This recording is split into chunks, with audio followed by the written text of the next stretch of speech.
Seguimos compartiendo con ustedes en nuestro espacio del termómetro y estar aquí en esta tertulia con el doctor César Lorduy, quien es congresista, representante a la Cámara por el Departamento del Atlántico. Y precisamente en los últimos días ha sido noticia a propósito de una propuesta que ha presentado, una lucha que ha iniciado y que posiblemente le tome muchos años, pero que esperemos que se logre con éxito. Él está proponiendo que se descentralice la atención de diferentes ministerios y oficinas del Estado de la ciudad de Bogotá y que se lleve a las regiones o a las ciudades donde se necesite como tal. Por favor, congresista, cuénteme en qué consiste esta propuesta que cambiaría la manera en la que hemos administrado los territorios en nuestro país. Este país lleva casi 500 años adoptando diferentes modelos de desarrollo que lo único que han comprobado después de haber transcurrido todo ese tiempo es que ninguno ha favorecido a las regiones. Durante 500 años le hemos llamado de diferentes maneras: descentralización, desconcentración, asignación de competencia, traslado de funcionarios, lo que quieras.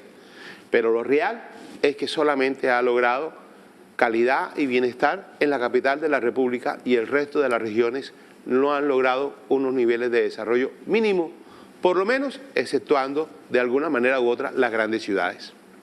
Ese modelo de desarrollo territorial no puede continuar. Y no puede continuar porque ese modelo de desarrollo territorial es perjudicial para los ciudadanos que viven por fuera de Bogotá. Perjudica a todas y cada una de las regiones en la medida en que el poder esté concentrado única y exclusivamente en un solo lugar. Y el poder se traduce en el ejercicio legislativo o en el ejercicio judicial o en el ejercicio del Ejecutivo. El legislativo puede funcionar en Bogotá, así lo dice la Constitución. Pero el gobierno no tiene por qué funcionar en Bogotá, porque así tampoco lo dice la Constitución. En ninguna parte dice que el gobierno tiene que funcionar en Bogotá. Y se ha tratado de diferentes maneras de cambiar ese modelo. En 1974 López lo intentó, inclusive lo incluyó en la Constituyente de 1977, que al final no triunfó, estableciendo que no debería funcionar en Bogotá, como en los Estados Unidos, ninguna empresa industrial y comercial de Estado, ninguna empresa de economía mixta, ningún instituto descentralizado y ningún organismo adscrito o vinculado a alguno de los ministerios. Eso no se logró, excepto por el Banco Popular, que le dieron la sede en la ciudad de Cali. Y luego planteamos de que en vez de trasladar todo eso, pues traslademos los ministerios, incluyendo las entidades vinculadas a los ministerios. ¿A dónde? A las regiones. ¿En qué regiones? En las regiones que, de acuerdo con sus fortalezas y debilidades, permiten precisamente que estos ministerios contribuyan a un nivel de desarrollo superior.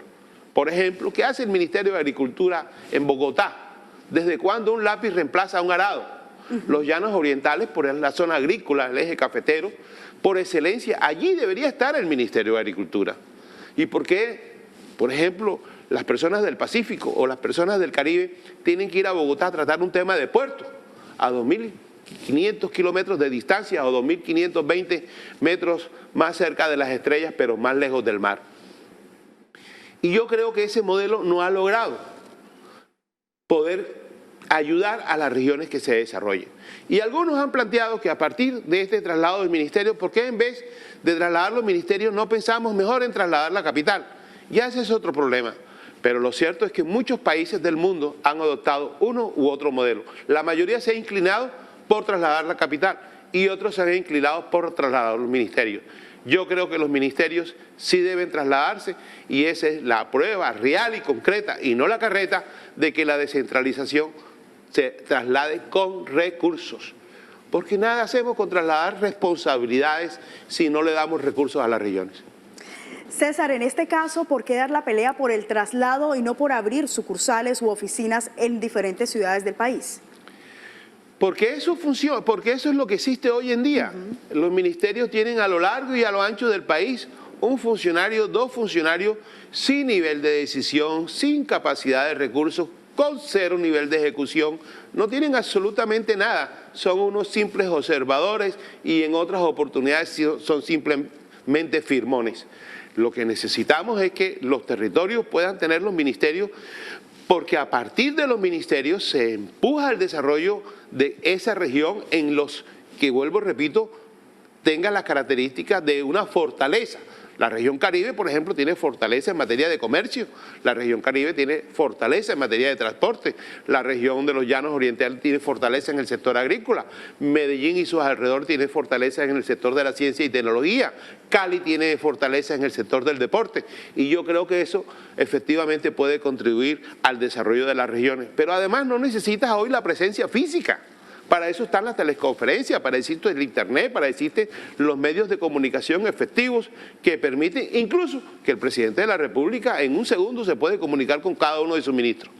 Totalmente, doctor César, pero en este caso siempre se ha apoyado el sistema centralizado, como se está manejando ahora, por la facilidad que tiene la cercanía con el Congreso de la República, porque está la presidencia, si se llega a requerir una reunión extraordinaria de ministros, porque están las mismas oficinas ahí cercanas e incluso se le facilita para las empresas en un mismo viaje solucionarlo todo en la capital del país. ¿Cómo quedaría configurado ese escenario con esta propuesta que usted hace? No necesariamente es así. En Medellín funciona la sede principal del Banco de Colombia. En Medellín funciona Argos, que es una de las compañías más importantes de este país. En Medellín funciona Suramericana. Así que no necesariamente todo tiene por qué funcionar en Bogotá. Lo que yo sí creo es que independientemente de la comodidad que te pueda trasladar de un lugar a otro simplemente atravesando la calle, hay un valor más importante que ese, y el valor más importante es que este es un país que va a llegar a 50 millones de habitantes y no puede tener un modelo de desarrollo que única y exclusivamente privilegie al 10% de la población. El resto de la población existe, el resto de la población tiene derecho a unas oportunidades y no podemos, so pena o so pretexto de imaginarnos unas comodidades para algunos, sacrificar al 90% de la población. Congresista, ¿y qué respuesta ha recibido en el Congreso de la República esta propuesta que usted ha planteado? Hasta ahora es una propuesta que se ha recibido por parte de la ciudadanía a través de los medios de comunicación.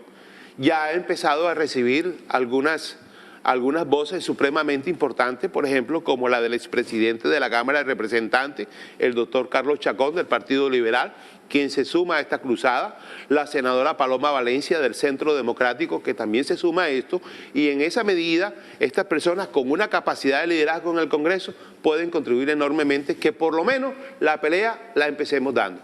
Que eso es lo importante, ¿no? En este caso. No es que a uno le pagan aquí, no es para que esté pendiente de los zapatos del uno, claro, o del movimiento del otro. Aquí nos pagan a nosotros es para lograr el desarrollo de las regiones. En este caso, César, por ejemplo, para Barranquilla, para el Departamento del Atlántico, ¿usted qué oficinas o qué ministerios considera que deben estar operando aquí? El Ministerio de Transporte. Nosotros somos la entrada al país, tenemos el río Magdalena, ocupamos un importante lugar en el desarrollo de la infraestructura vial, tenemos puertos marítimos, tenemos todas las oportunidades para podernos desarrollar. Somos el centro del Caribe y a partir del centro del Caribe se puede desarrollar toda esta región. Muchos ministros de transporte han sido originarios de Barranquilla y yo creo que Cartagena, Barranquilla, como lo decía algún presidente de Chile, y Santa Marta, en algún momento serán una sola ciudad conurbana muy cerca que fácilmente con el Ministerio de Transporte podemos lograr un desarrollo mejor. Esperemos que entonces este proyecto de ley que ya empezó a cursar su proceso lo presentamos en marzo. En marzo. En este momento estamos en un proceso de socialización. Bueno, la noticia se filtró y alguien la lanzó y nos tocó empezar a hablar. Bueno, se filtró esta noticia. ¿Cuál será el proceso para el mismo? ¿Está en este momento en socialización? ¿Los interesados cómo pueden hacerle sus apuntes? ¿A través de su página web? A través de las páginas, a través de las redes sociales. Mis redes sociales son públicas, todo el mundo me puede escribir allí y estamos recibiendo opiniones. He recibido muchísimas, inclusive del exterior. Hemos encontrado muchos fundamentos históricos y estamos planteando un análisis, estamos haciendo un análisis legal del origen de cada uno de los ministerios para ver cuál es la viabilidad jurídica, cómo plantear eso en el Congreso. Pero lo más probable es que sea una reforma constitucional. ¿Y cómo sería ya el proceso cursando cuando usted lo presente formalmente como proyecto de ley ante el Congreso? ¿Cuáles son los plazos de tiempo que aproximadamente se manejan? Una reforma constitucional exige normalmente 8 debates, eso puede durar más o menos 2 años y obviamente hay unos requisitos formales para su presentación desde el punto de vista que un solo congresista no puede firmar una reforma constitucional, tiene que agruparse. Esperemos que los partidos se sumen institucionalmente a esto, o si no la voz de todos y cada uno de los representantes de las regiones. No se nos olvide, los representantes a las cámaras representan a las regiones y nosotros tenemos que defender son las regiones. Perfecto.